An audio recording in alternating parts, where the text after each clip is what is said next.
The Spurs just traded Rob Dillingham to the Minnesota Timberwolves, and I don't really fully understand the trade package. The Spurs selected him at number 8, and people thought he'd fall way lower, but after drafting Stephon Castle at the 4th pick and Rob at the 8th pick, people thought that San Antonio was going to have a really fast build-up, like even maybe pushing for the play-in, because with Wemby, Rob Dillingham, Stephon Castle, and with Jeremy Sohan back at his position, which is the forward, people thought that this team would actually maybe, do something. And honestly, they still could, even after this trade.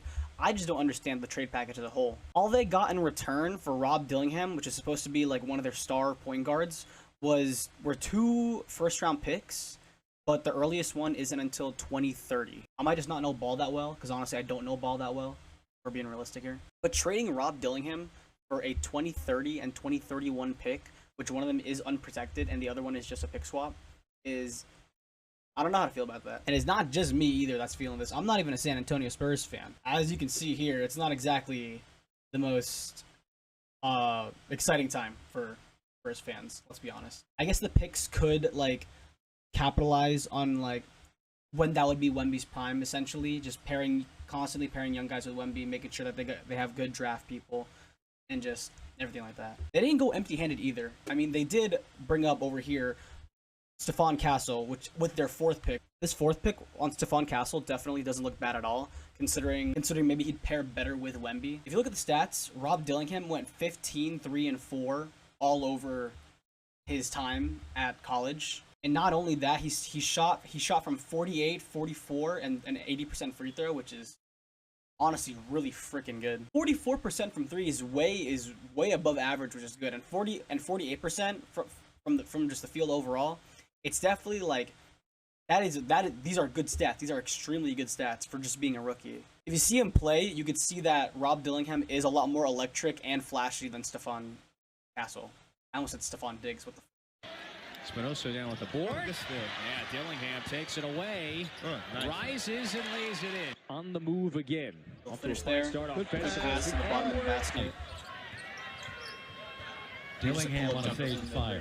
That somehow gets a very every now and then. But yeah, he's really flashy. I know these highlights don't show all of it, but also I don't want to show 5 minutes of highlights because that's stupid. Overall, he's a lot more flashy than Stephon Castle. I will say though, I think this might be the difference here. Rob Dillingham's only 6'2", but Stephon Castle is 6'6" and considerably heavier than Rob Dillingham. He's a defensive presence, having more rebounds, less points, obviously. He's averaging 11, 5, and 3.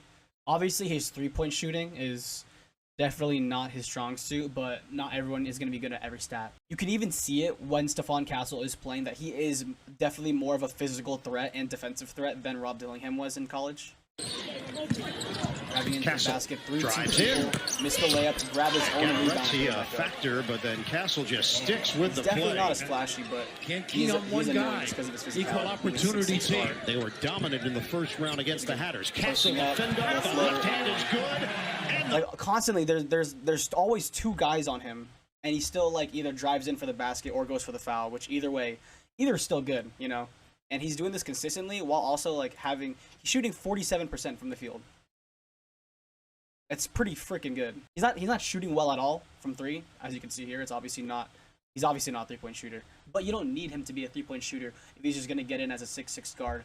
And he's also gonna be able to give passes better to Wemby just because he's a taller person and Wemby's ginormous. Overall, I do feel like Stephon Castle is a better fit for the Spurs than Rob Dillingham was, but I don't see the point in trading Rob Dillingham either. You need to stack up on guards, especially with that whole Sohan experiment that was terrible last season. I did more research on why the Spurs exactly traded Rob Dillingham to the Minnesota Timberwolves of all teams. The Wolves are in prime go win now mode, so getting an extra player that's Rob Dillingham as a good rookie is a huge pickup. I was really confused why they gave Rob Dillingham to the Minnesota Timberwolves for such a low package in return. I found this podcast with Zach Lowe and Jonathan Giovanni about why the Spurs exactly traded him in the first place for 2 picks that aren't even here until 2030, and this is what he had to say. We talked about the fact that they want to be patient, they're not in a rush. They want to take this rebuild slowly. They're not hearing all this outside noise.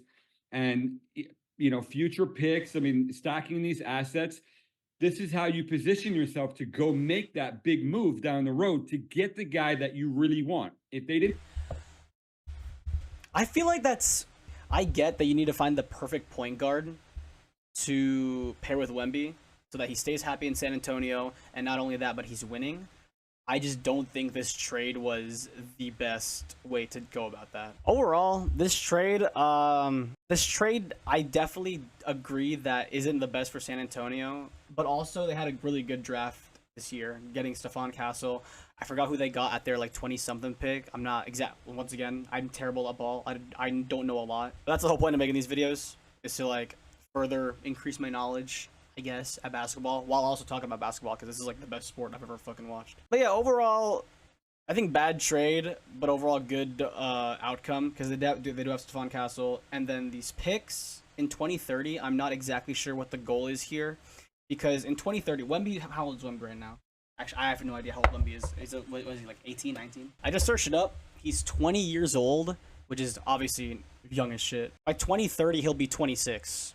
And obviously that's still good. He'll be like probably near his prime or at his prime already, if we're being completely honest. I just feel like the Spurs are taking a really big risk here, because they're banking on that star young up and coming point guard to be in those draft classes of 2030 and 2031. Waiting all that time just to maybe not get, a good point guard is like really risky. I guess that's why they took Stephon Castle also, having two guards, having two guards, trading away one. Playing it safe by keeping your higher pick. I guess that's what they were going for. I'm not sure. But yeah, overall, the Rob Dillingham trade has got Spurs fans not the happiest, and they're making it very clear on Twitter. I'm not a Spurs fan. I'm just here to analyze what's going on. And overall, I think this is not that good of a trade, but we'll see how it pans out. Okay, that's it. Peace out. See ya.